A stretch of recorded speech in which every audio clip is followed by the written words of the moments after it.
తిరిగి BCN news కి స్వాగతం. కేంద్ర ప్రభుత్వం తీసుకొచ్చిన పెన్షన్ విధానంతో ఉద్యోగులకు మంచి ప్రయోజనం చేకూరుతుందని గుంటూరు డీఆర్ఎం రామకృష్ణ పేర్కొన్నారు. ఈ మేరకు ఆయన మీడియాతో మాట్లాడుతూ ముఖ్యంగా కనీస పెన్షన్ అందుకునే వారికి కేంద్ర ప్రభుత్వ పెన్షన్ విధానంతో పూర్తి స్థాయిలో అర్హులకు న్యాయం జరుగుతుందని పేర్కొన్నారు. Union cabinet which was chaired by the Honorable Prime Minister Shri Narendra Modi, he has approved the Unified Pension Scheme, in short it is called UPS, on 24th August 2024.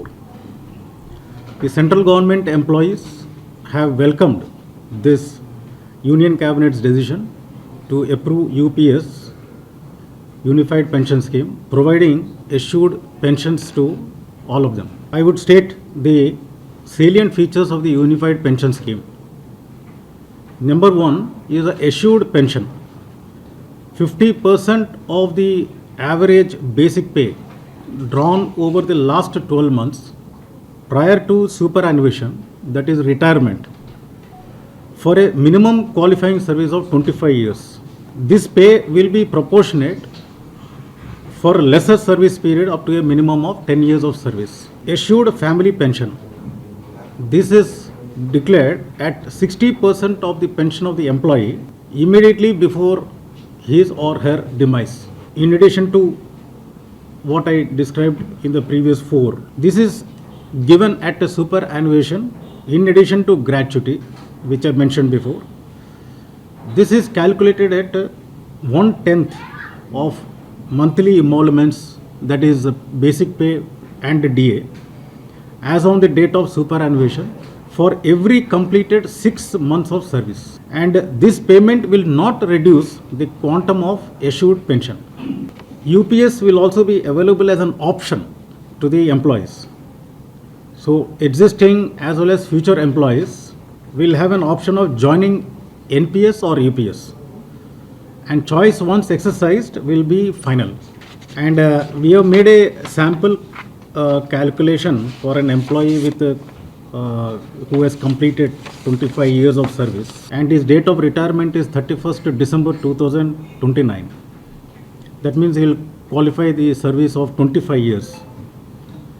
And his basic pay, if it is 36,500 and dearness allowance is 50%, he will be getting 18,250 rupees plus 9,125 towards DA, that is 27,375 as a pension.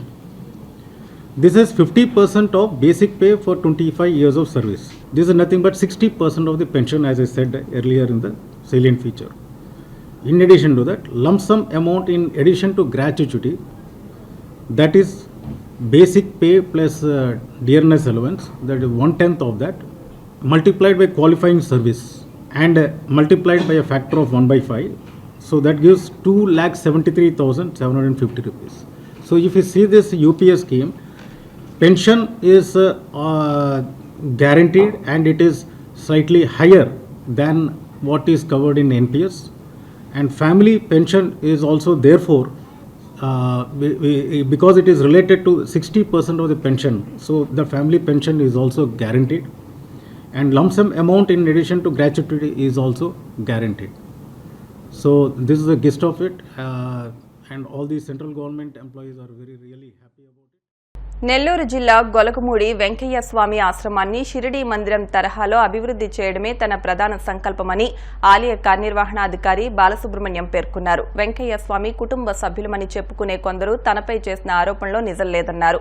Venkaiah స్వామి కుటుంబ సభ్యులకు మర్యాదపూర్వకంగా దర్శనం కల్పించి గౌరవించామని చెప్పారు. గత 18 ఏళ్లుగా ఒక్క రూపాయి కూడా జీతం తీసుకోకుండా వెంకయ్య స్వామిపై ఉన్న విశ్వాసంతో ఆశ్రమం అభివృద్ధికి కృషి చేసినట్టు తెలిపారు. అప్పట్లో ఆలయ ఆస్తులు 7 కోట్లు ఉండగా ఇప్పుడు 200 కోట్లకి పెంచామని అన్నారు. స్కూల్, హాస్టల్ నడుపుతున్నామని, జైపూర్ పూట్ కూడా అందించామని అన్నారు. ఆకలితో వచ్చిన ప్రతి ఒక్కరికి అన్నం పెడుతున్నామని తెలిపారు. ఆరాధన ఉత్సవాల్లో జరిగినటువంటి కార్యక్రమాలు వివరించి తరువాత ఈ ఆశ్రమ అడ్మినిస్ట్రేషన్ విషయంలో వచ్చినటువంటి 2-3 విమర్శలపైన ప్రజలకు సమాధానం చెప్పవలసిన బాధ్యత నాకు ఉంది కాబట్టి ఈ ప్రెస్ మీట్ కోసం నేను ఏర్పాటు చేయడం జరిగింది. నేను 14 ఆగస్టు 2006 నుంచి ఇక్కడ పనిచేస్తున్నాను. నేను వెంకటేశ్వర స్వామి దగ్గర మొక్కిన రీత్యా టాటాలో పనిచేసినటువంటి 8 సంవత్సరాల్లో కానీ ఇక్కడ పనిచేసినటువంటి 18 సంవత్సరాల్లో కానీ ₹1 జీతం తీసుకోలేదు. ఇది నేను వెంకటేశ్వర స్వామి వారి దగ్గర తీసుకున్నటువంటి మాట ఒట్టు ఏమని అనుకోండి, ఓత్ అనుకోండి. దాని రీత్యా ఇక్కడ పనిచేస్తున్నాను. మాది ఈ జిల్లా కాదు, మాది ఈ ఊరు కాదు. హైకోర్టు వారు రిక్వెస్ట్ చేస్తే ఇక్కడికి వచ్చాను నేను. నాకు ఏ విధమైనటువంటి ఇంట్రెస్ట్ నేను అసలు వెంకటేశ్వర స్వామి ఎవరో తెలియదు నాకు, ఈ గుడి ఎక్కడ ఉందో తెలియదు నాకు. హైకోర్టు వారు అడిగిన దాకా నాకు ఆ విషయమే తెలియదు. వచ్చిన తర్వాత ఇక్కడ స్వామివారి పైన విశ్వాసం అపారంగా పెరిగి నాకు నా కుటుంబానికి కూడా ఇక్కడే 1 year 1.5 years అని చెప్పాను హైకోర్టు వారికి మొదట్లో నేను. ఇప్పటికి 18 సంవత్సరాలు అయిపోయింది. ఇప్పుడు ఇచ్చినటువంటి ఆర్డర్ ఇంకా 3 సంవత్సరాలు ఉంది. అది ఎందుకు క్లారిఫై చేస్తున్నానంటే స్వామి మీ అందరికీ, వారు చెప్పిన వారు 5 సంవత్సరాల తర్వాత నేను వెళ్ళిపోవాలి, ఈయనకి ఏం అధికారం ఉంది, కంటిన్యూ అవుతున్నాడు అని చెప్పేసి మనం చేసినటువంటి ఎలిగేషన్స్ లో నేను యూట్యూబ్లో చూసిన దాంట్లో కానీ సోషల్ మీడియాలో చూసిన దాంట్లో 1 of the ఎలిగేషన్స్ అది. అందువల్ల దాని గురించి చెప్పక తప్పలేదు. లేదంటే ఇదంతా చెప్పి మిమ్మల్ని బాధ చేసే ఉద్దేశం నాకు లేనే లేదు అసలు. అది వారు చేసినటువంటి ఎలిగేషన్స్ లో ముఖ్యమైనది వారికి తగినటువంటి మర్యాద ఇవ్వలేదు అని పాయింట్లో డిస్ట్రిబ్యూట్ చేసాం క్యూ లైన్లో. మేము భోజనం కూడా మధ్యాహ్నం 3:50 దాకా పెట్టాం, రాత్రి 12:50 దాకా పెట్టినాం. ఆ రోజు నాటి రాత్రి భోజనాలు కూడా ఎవరికి ఏ లోటు లేకుండా. ఈ బాలసుబ్రహ్మణ్యం అనేటువంటి వాడు దుర్మార్గుడు, ఇతను సస్పెండ్ చేయాలి, మేనేజ్మెంట్ మాకు ఇచ్చేయాలి.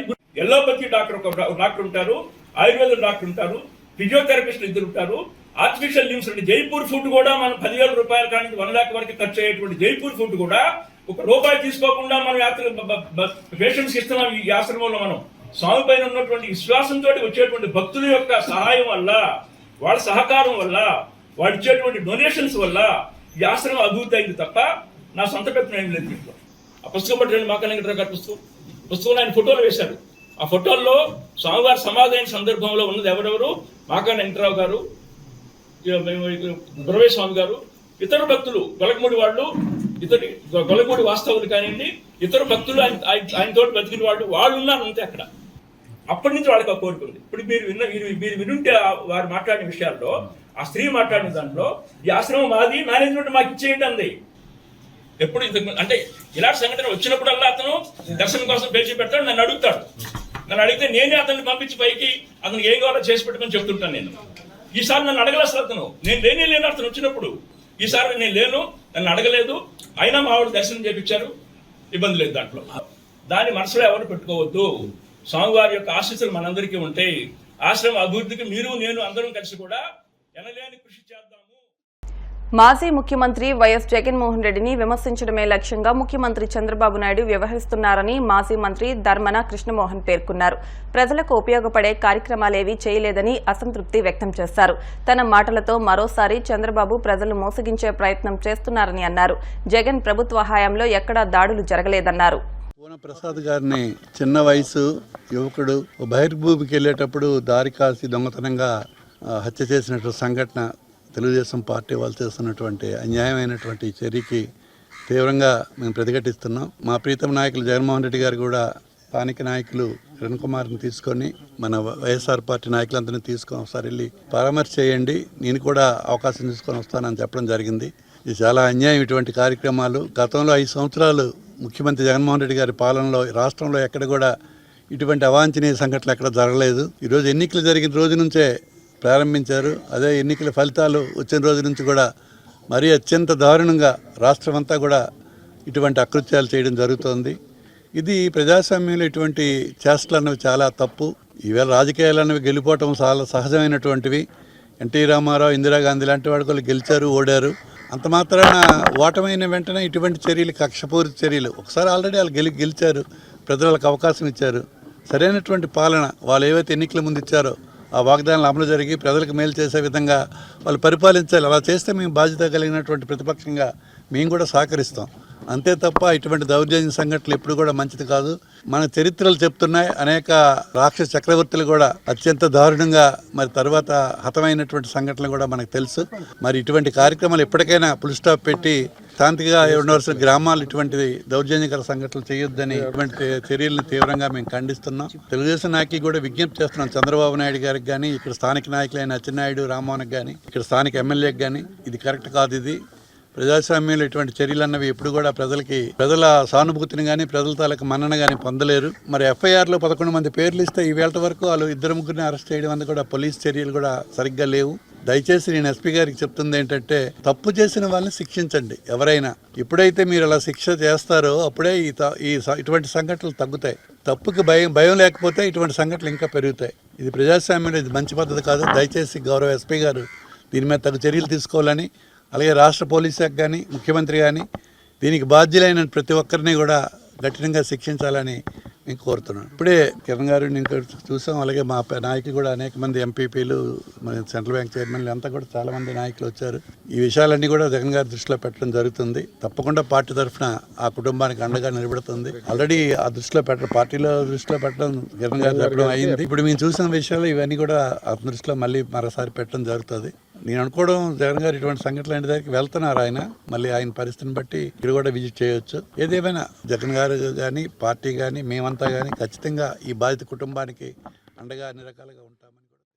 సుప్రీంకోర్టు మాజీ ప్రధాన న్యాయమూర్తి జస్టిస్ ఎన్వి రమణ తిరుమల శ్రీవారిని దర్శించుకున్నారు. ఉదయం వీఐపీ బ్రేక్ సమయంలో స్వామిని దర్శించుకుని రంగనాయకుల మండపానికి చేరుకున్న జస్టిస్ ఎన్వి రమణకు వేద పండితులు ఆశీర్వచనం, అధికారులు లడ్డూ ప్రసాదాలు అందజేశారు. అనంతరం ఆయన అఖిలాండం వద్దకు చేరుకుని బేడి ఆంజనేయ స్వామిని దర్శించుకున్నారు. వార్తలు ముగించే ముందు ముఖ్యాంశాలు మరొకసారి. ప్రజా ఆమోదయోగ్యమైన నిర్ణయాలే తీసుకుంటామన్న మంత్రి నారాయణ, వ్యవస్థలను గాడిలో పెడతామంటూ స్పష్టం.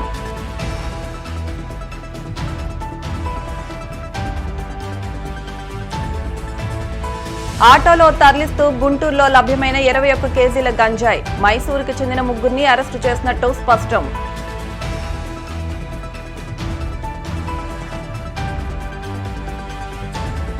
యాక్సిడెంట్ బాధితుడికి వైద్యం నిమిత్తం ఆర్థిక సహాయం, నర్సాపురం ఎమ్మెల్యే బొమ్మిడి నాయకర్ చేతుల మీదుగా అందజేత.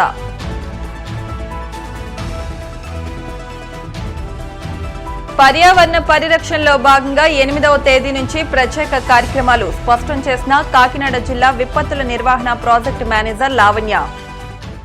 ఈ వార్తలు ఇంతటితో సమాప్తం. మరిన్ని వార్తల కోసం BCN digital YouTube channel, Facebook పేజ్ను ఫాలో అవ్వండి. అప్డేట్ వార్తల కోసం ప్లీజ్ సబ్స్క్రైబ్.